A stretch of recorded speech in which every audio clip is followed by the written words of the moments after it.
السلام علیکم ورحمۃ اللہ۔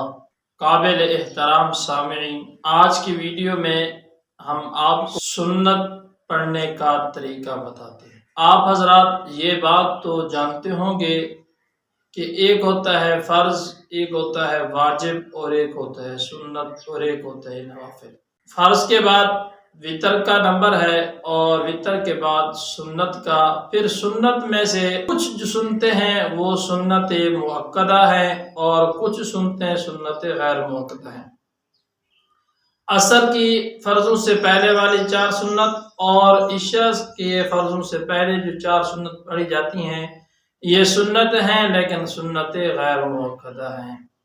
اس کے علاوہ جو باقی نمازوں سے پہلے یا بعد میں پڑھی جاتی ہیں سنتیں، وہ سنت مؤکدہ کہلاتی ہیں۔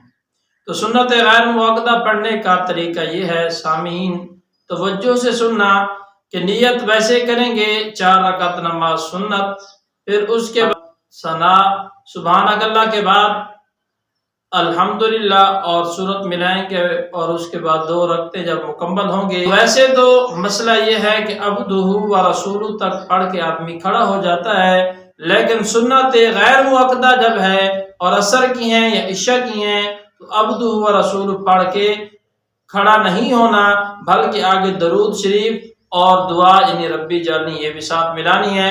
اس کے بعد سلام نہیں پھیرنا، کھڑے ہو جانا ہے تیسری رکعت کے لیے، اور تیسری رکعت کو سبحانک اللہم سے شروع کرنا ہے، بجائے دوسری سنتوں کے، کہ کیونکہ دوسری سنتوں کی تیسری رکعت کے اندر آدمی سبحانک اللہ سے شروع نہیں کرتا بلکہ الحمد شریف سے شروع کیا جاتا ہے۔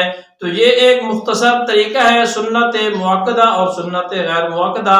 سنت جو مؤکدہ ہیں ان کا طریقہ تو ہر آدمی جانتا ہے، اور غیر مؤکدہ جو ہیں ان کا طریقہ وہی ہے، صرف فرق یہ ہے کہ دوسری رکعت کے بعد عبدہ و رسول کے بعد کھڑا نہیں ہونا بلکہ درود شریف اور دعا پڑھ کے پھر کھڑا ہونا ہے، اور تیسری رکعت کو سبحانک اللہ سے شروع کرنا ہے۔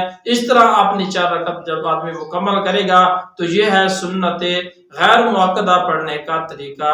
امید ہے کہ آپ کو یہ طریقہ سمجھ آیا ہوگا۔ اللہ ہمیں اس پر عمل پیرا ہونے کی